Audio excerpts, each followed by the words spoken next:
Coucou les filles, j'espère que vous allez bien. Comme promis, je viens pour vous raconter la partie 2 de la story time. S'il y a des nouvelles, je vous invite à aller regarder ma première vidéo. Sinon, vous allez être un peu perdu. Sans plus tarder, on va commencer la vidéo. Dans la partie 1 de la story time, on en est resté au moment où j'apprends par la sœur d'Alex qu'il s'était marié. De là, je raccroche avec sa sœur, j'envoie un message à Alex, je lui dis que j'étais au courant de tout, que ce qu'il me cachait, je savais c'était quoi, je savais pourquoi il voulait pas assumer son enfant et je lui ai dit que je voulais plus rien savoir de lui clairement, qu'il s'éloigne de moi, j'avais plus de nouvelles, plus du tout et franchement j'étais grave dans le mal, j'étais grave triste, enfin je pensais pas qu'une personne pouvait souffrir autant en fait. Bref, je monte à Paris 2-3 semaines après pour aller voir ma mère, ma famille, tout ça. Et pour accoucher là-bas, clairement. J'étais loin des histoires, je me sentais un peu mieux avec ma famille. Mais bon, je souffrais quand même, mais de malade en fait. Et un mois après, de bon matin, mon téléphone sonne. Il était 9h, je me rappellerai toujours. Et c'était en inconnu. Je réponds, je décroche, c'était la voix d'un mec. Je dis allô, c'est qui? Il me dit c'est Alex. Je dis oui, qu'est-ce que tu veux? Il me dit en fait je t'appelle pour avoir des nouvelles de ta grossesse. Je vais t'appeler de temps en temps pour avoir des nouvelles de ta grossesse. Et voilà, je vais m'impliquer un peu plus en fait. De là je raccroche, je lui dis ok, il n'y a pas de souci. Et tous les 2-3 jours c'était comme ça. Tous les 2-3 jours il m'appelait, prenait des nouvelles. Mais voilà, c'était très froid parce que clairement je la voulais encore. Enfin je souffrais, mais je me dis au moins il est un peu plus impliqué et ça me soulageait. Mon cœur, il était en souffrance. Si je vous dis en souffrance, j'en rigole, mais franchement, c'est grave pas rigolo, je vous jure. Bref. Et quelques semaines plus tard, on va dire 4 à 5 semaines plus tard, j'avais rendez-vous pour faire des tests à l'hôpital, tout ça, pour voir ma grossesse si ça allait bien. De là, je me lève, je perds les os. Les infirmiers ils me disent madame, on va vous garder, vous allez accoucher. Moi, j'étais là en mode non, c'est pas possible, je veux pas et tout. Et l'infirmière, elle m'a dit non, mais c'est comme ça arrive, vous pouvez pas décider. J'ai dit ok et tout, bref. De là, je l'appelle, je lui dis oui, que c'est pour aujourd'hui, je lui explique comment c'est arrivé. Et il me dit ah ok et tout. Et il m'appelle pendant la journée pour prendre des nouvelles si j'avais accouché ou pas. J'ai perdu mes os à midi. Et c'est à 1h du matin que j'ai accouché. 1h du matin, il m'appelle, j'étais en train d'accoucher. Il m'a encouragée, tout ça. Et voilà, j'accouche, tout se passe bien. J'appelle ma famille pour leur dire que tout s'est bien passé. Le lendemain, je lui envoie des photos de la petite. Il me dit, ouais, elle est super belle, qu'elle lui ressemble, tout ça. Bref, on reste à l'hôpital 4 jours. Je sais plus, je crois, oui, c'est 4 jours. Il nous appelle, il prend des nouvelles, tout ça. On rentre à la maison avec la petite. Et il m'a appelé, il me dit en ce moment je peux pas venir et tout parce que je travaille, mais dès que j'ai l'occasion je viens voir la petite. J'ai dit ok, il n'y a pas de souci, j'étais compréhensif, voilà. Et tous les jours il m'appelait. Au bout d'un mois, il est venu à Paris, il est venu voir la petite, il est resté une journée, il est venu en voiture, il est reparti en voiture, il est venu... il est arrivé à midi, il est reparti à 5h du matin. C'était d'un samedi à un dimanche. Bref, tout s'était bien passé et tout. Et juste avant qu'il parte, on a eu une discussion. Il m'a dit, genre en gros, je peux pas reconnaître la petite parce que je peux pas lui donner mon nom. Mais en gros, si tu as besoin de quelque chose, je serai là.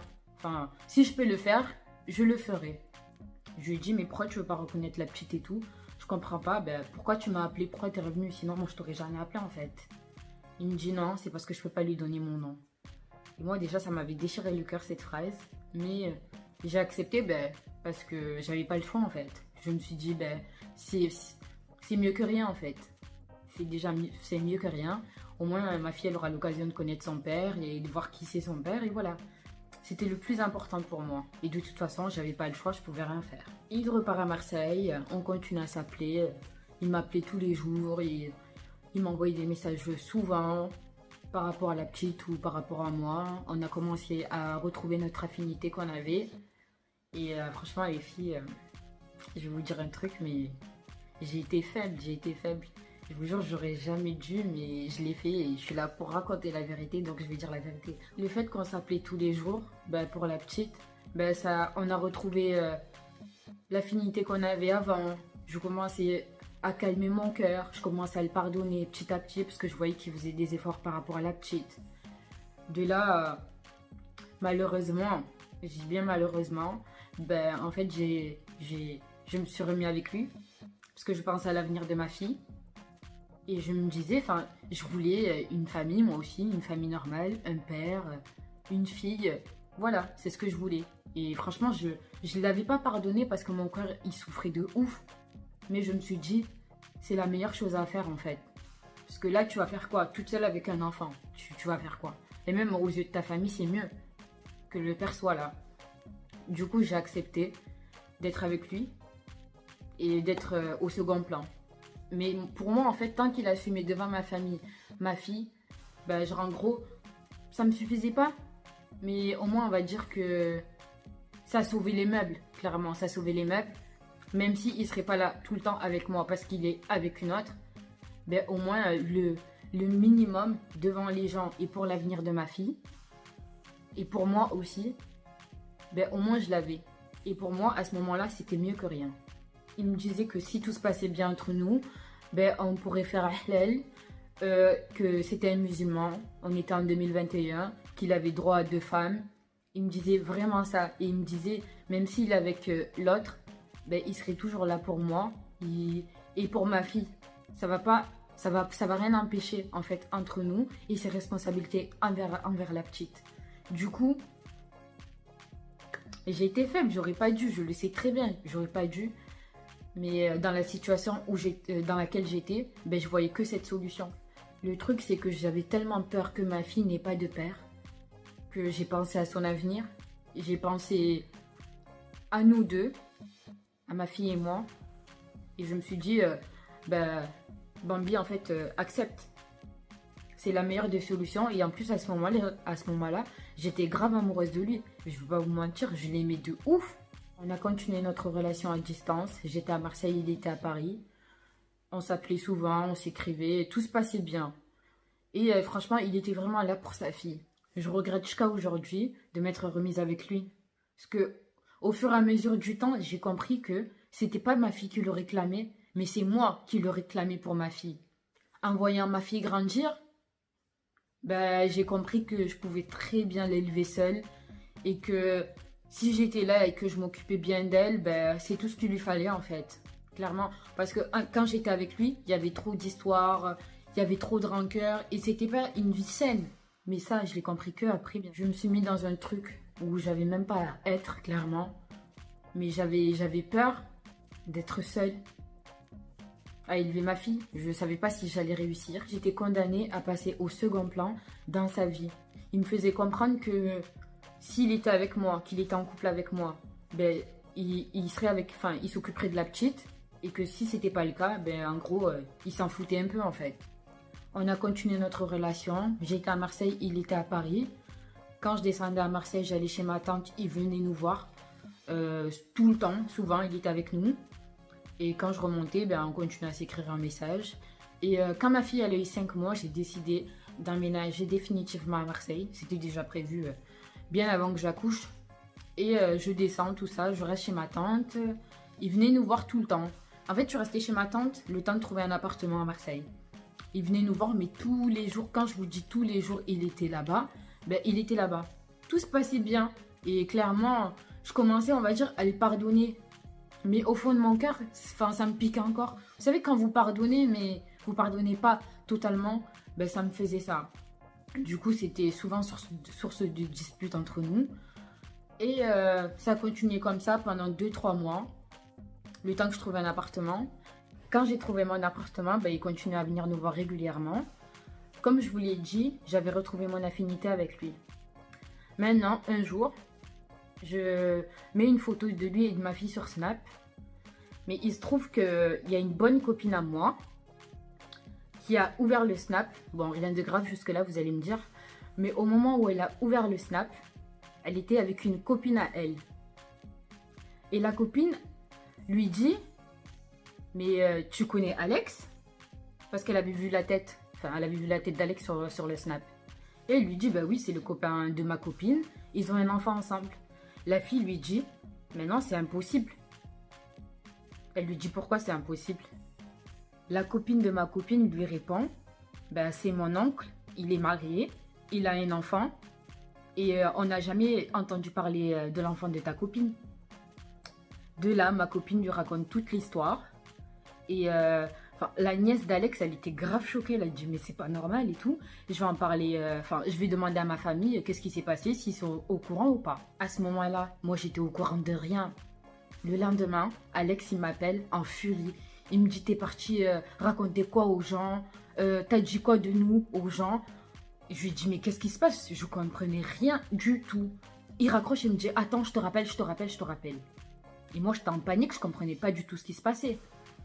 De là, il me rappelle, il me dit ouais, t'as raconté quoi à ta copine Sophia? Elle est partie raconter ce qui se passe entre nous deux à ma nièce. Et la grande sœur de ma nièce, elle m'a appelé, tout ça. Je veux plus rien entendre parler de toi, ni de ta fille. Elle va plus jamais voir ma tête.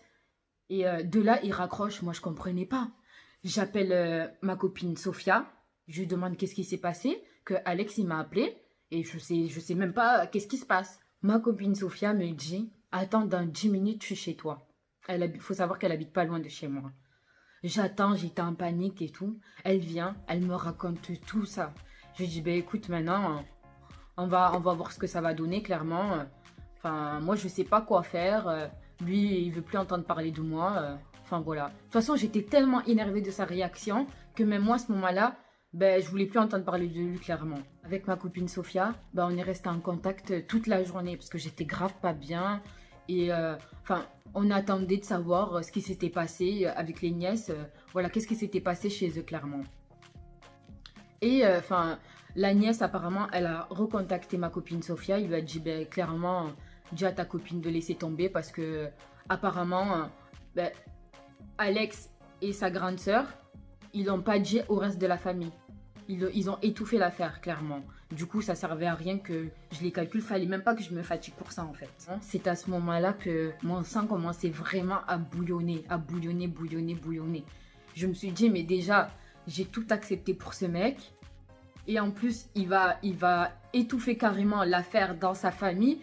Enfin, ça m'a juste mis hors de moi. De là, ben, je me suis dit qu'il allait pas s'en sortir comme ça. Tout simplement, et que toute sa famille allait être au courant de l'existence de ma fille, parce que pour moi c'était juste un truc de ouf en fait, parce que je pensais à la base moi que sa famille savait, mais en fait non, ils ont bien étouffé l'affaire.